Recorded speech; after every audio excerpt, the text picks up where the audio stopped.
Ma vie a totalement changé depuis que je suis devenu musclé.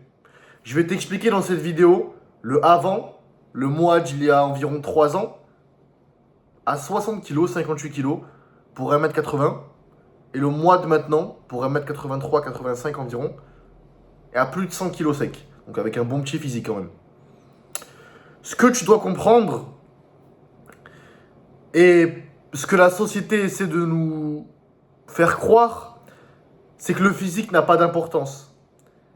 Mais je te le dis vraiment avec toute bienveillance et avec mon expérience, dû au fait que j'ai réussi à me transformer physiquement et à sortir, etc., avec mes relations sociales, le physique a un impact et une importance cruciale, primordiale dans tous les domaines de ta vie. Pas seulement dans la séduction, par exemple, avec les femmes ou autres, non, dans tous les domaines. Moi, je l'ai vu dans le business, par exemple, lorsque je parlais avec des personnes assez connues, lorsque je devais faire des échanges, des deals en quelque sorte, voilà, des négociations. Vraiment, avoir un physique qui impose le respect, qui, en plus, est prouvé scientifiquement parlant en quelque sorte, qu'un physique imposant, musclé, envoie des signaux, des messages inconscients à l'interlocuteur en face de toi, qui sont: cette personne-là est musclée, cette personne-là est disciplinée, cette personne-là est donc une personne de confiance, probablement. Et en fait, ce que tu dois comprendre, c'est que pourquoi tu n'as pas. Ce que tu dois te poser surtout comme question, pourquoi tu n'as pas envie de voir à quel point ton physique peut se développer. C'est ce que je me suis dit et ça a été un des messages, un des concepts qui m'a réellement fait réaliser que je devais me transformer physiquement. Et ce que je me dis, moi, avant de prendre toute décision, je fais le pour et le contre, tu vois. Donc j'étais posé en face de moi, en face de mon miroir en quelque sorte, je me regardais, le moi d'il y a 3 ans à 60 kilos, en me posant le dilemme suivant. J'ai envie de me transformer physiquement. Partons du fait que je vais me transformer physiquement. Pesons le pour et le contre. Commençons par le contre. Bon, peut-être ça va être dur, ça va être difficile. Je vais devoir aller m'entraîner, je vais devoir respecter mon corps et donner à mon corps les ressources nécessaires via l'alimentation, via le repos, etc. Alors que des fois, je n'en aurais peut-être pas envie. Ah, ça va être un peu compliqué, c'est sûr. Mais toute chose de valeur demande de la difficulté. C'est un fait. Donc, il n'y a pas beaucoup de contre. Il n'y a même pas de contre. Par contre, les avantages, les aspects positifs sont énormes. Énormes. Et donc, je me suis dit, ben, en étant rationnel et en prenant du recul, la décision la plus logique à prendre est de voir à quel point mon physique peut aller et donc me transformer physiquement pour mon bien. Parce qu'il y a beaucoup plus d'avantages que d'inconvénients. Donc je me suis dit, ben let's go, je vais aller me transformer physiquement. Et 3 ans plus tard, je suis là pour t'expliquer l'impact d'un physique, la différence qu'un physique a dans ta vie de tous les jours. Et dans tous les domaines, comme je t'ai dit, dans tous les domaines. Déjà, parlons de l'aspect interne, avec soi-même, qui, je pense, est la relation la plus importante que tu vas avoir dans ta vie, la relation avec toi-même, ton monologue interne. Quand tu, en tant qu'homme, te poses une mission, quand tu vises une mission, tu as envie d'atteindre un objectif concrètement, et que tu ne l'atteins pas. Pas parce que la compétition était plus dure, était plus féroce, pas parce que tu as eu un imprévu, une blessure ou autre, non. Parce que tu n'as pas eu le courage, parce que tu n'as pas eu la détermination et parce que ton mental a lâché. C'est la pire image que tu puisses te renvoyer en tant qu'homme. T'as abandonné par manque de hargne, par manque d'envie. Comment c'est possible? Comment c'est possible qu'en 2025, l'homme moyen arrête juste parce qu'il n'est pas assez fort mentalement? Juste parce qu'il est tellement habitué à la gratification instantanée, à la dopamine instantanée. On se fait chier, on regarde Netflix. On a envie de manger, Uber Eats. Toutes ces choses sont tellement faciles à avoir que le dur travail n'est plus rentré dans notre éthique, n'est plus dans notre éthique, n'est plus dans nos habitudes. Mais c'est la chose la plus importante. Toute chose de valeur va demander du travail, de la sueur, du sang. Et c'est pour ça que ça a de la valeur, parce que peu de personnes l'ont. Si tout le monde a un bon physique, tu ne valorises pas ce bon physique. Tu ne valorises pas cette performance-là, cet accomplissement-là, parce que c'est une banalité. Avoir un t-shirt en France ou dans un pays évolué, développé, est une chose totalement normale. Mais si tu vas dans un pays vraiment défavorisé, avoir un beau t-shirt, c'est quelque chose d'extraordinaire. Et ça demande de la valeur, parce que pour ces personnes-là, il va falloir travailler, il va falloir aller à la mine, il va falloir ne pas manger pendant 4 jours pour pouvoir peut-être récolter un jour l'argent nécessaire pour acheter ce t-shirt-là, tu vois. Donc, bien sûr que ça va être compliqué d'avoir un physique comme ça, de se développer. Mais la pire des choses, c'est d'abandonner juste parce que tu n'as pas eu le mental. Et donc, pour parler de l'état interne qu'un bon physique a, enfin, qu'un bon physique procure, c'est que tu as posé un objectif et tu l'as atteint. Quoi qu'il arrive, tu l'as atteint cet objectif-là. Tu as envie d'atteindre un objectif, te développer physiquement. Dans ta tête, le seul moyen de réussir est de se dire, quoi qu'il en coûte, je vais faire tout ce qui est en mon pouvoir.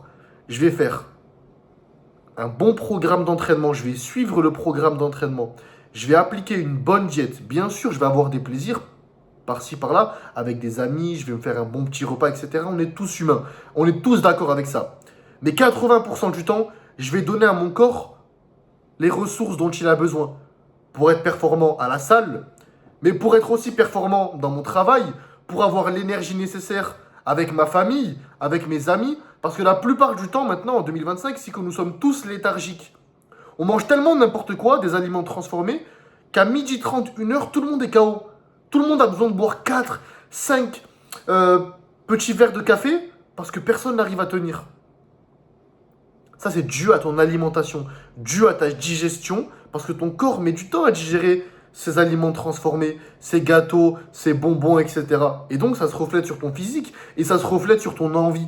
Tu n'as pas envie, si tu es en train de digérer et si tu es léthargique, d'aller t'entraîner, de travailler, de passer du bon temps. Et donc, tu n'es pas la meilleure version de toi-même. Et ce que tu dois comprendre, c'est que mal manger, ne pas t'entraîner, etc., fait que tu ne donnes pas la meilleure version de toi-même dans tes relations sociales, dans ton travail, et tu n'es pas à ton plein potentiel.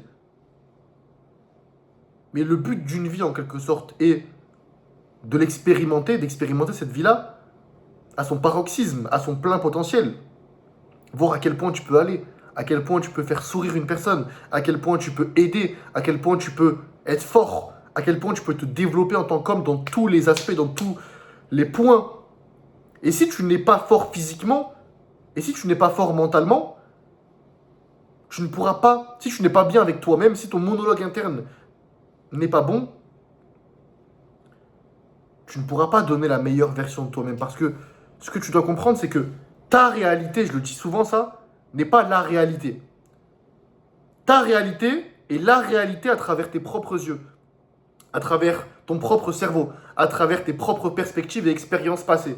Et donc, si tes propres perspectives, ton monologue interne est négatif, tu vois le négatif de partout, parce que tu n'as pas confiance en toi. La confiance en soi se crée via les accomplissements, mais à chaque fois tu te mets un objectif en tête, te transformer physiquement, tu ne l'atteins pas, t'arrêtes, etc. Donc forcément ton estime et ta confiance baissent. Et donc, ta réalité est négative. Mais ce n'est pas la réalité. Parce que la personne à côté, qui a peut-être un bon physique, qui a tenu sa parole, qui est sur un bon chemin, qui est en train de devenir la meilleure version de soi-même pour ses proches, sa famille, pour son travail, etc., voit la réalité qui aurait pu être ta réalité différemment. Parce que lui, sa réalité, à travers ses propres yeux et sa propre perspective actuelle et passée, fait que il voit la vie dans un bon jour, tu vois. Donc déjà, d'une, par rapport à l'interne, le physique, très important, ça je l'ai remarqué aussi. La confiance. Tu sais, le bonheur de savoir que lorsque je me dis quelque chose, lorsque je me dis je vais atteindre ça, je suis sûr que je vais l'atteindre. Je ne sais pas quand, mais je vais forcément l'atteindre. Et c'est vraiment venu via l'accomplissement physique, tout d'abord. Ah, il y a 3 ans, 3 ans et demi, je me suis dit, voilà, j'en ai marre de mon physique. Je ne sais pas combien de temps ça va me prendre pour vraiment être satisfait de mon physique.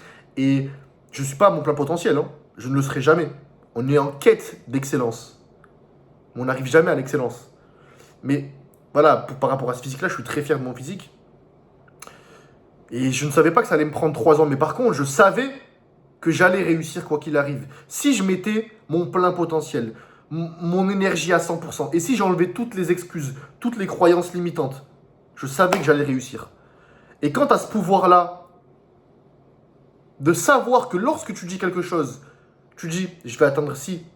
Lorsque tu dis à une personne, tu donnes ta parole, etc., et que tu sais que tu vas le faire, tu vas atteindre cet objectif, quoi qu'il arrive, quoi qu'il en coûte, ça te donne une sérénité qui est inexplicable.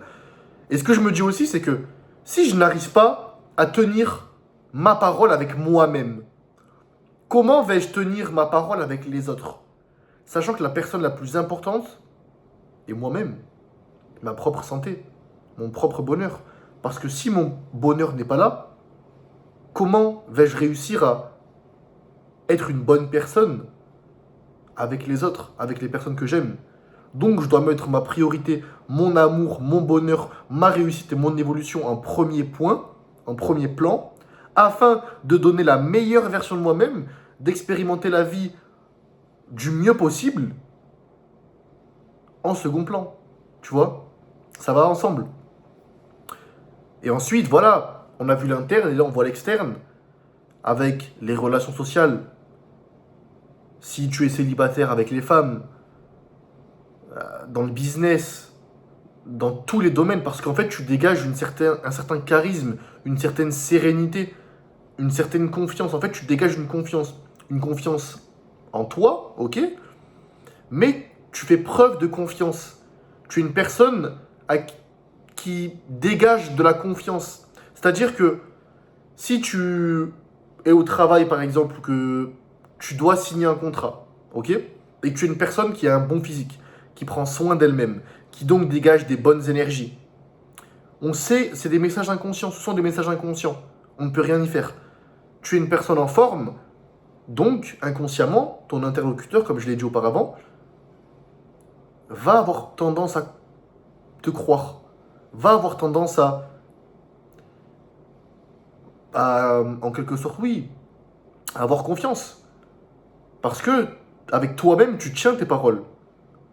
Tu es une personne qui fait ce qui doit être fait sans prendre en compte ses émotions.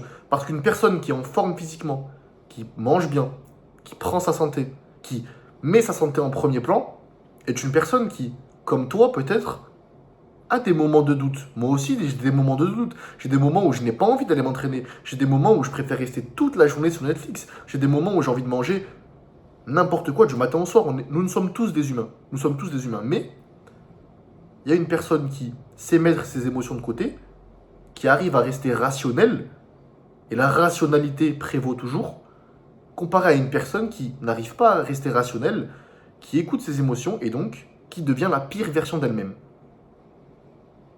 Tout simplement.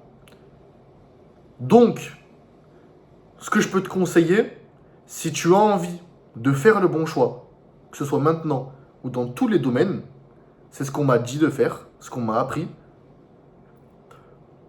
Pèse le pour et le contre. Demande-toi si te transformer physiquement, améliorer ton physique, améliorer ta santé, sera plutôt positif pour toi ou négatif.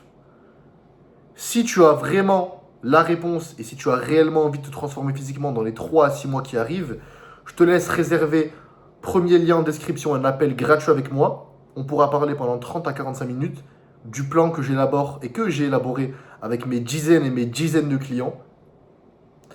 Deuxième lien en description pour me suivre sur Instagram, pour voir en détail le plan que j'élabore avec mes clients, la réussite, les réussites quotidiennes des membres de mon coaching personnalisé, ma réussite personnelle, mes entraînements, mes conseils, ma diète, etc. Je te laisse faire un tour. Bien sûr, n'hésite pas à donner ton avis en commentaire. Franchement, je lis vos commentaires avec plaisir. C'est super important, je trouve, de voir l'avis des autres, etc. Et voilà, n'hésite pas à t'abonner, liker, partager. Et on se retrouve dans une prochaine vidéo.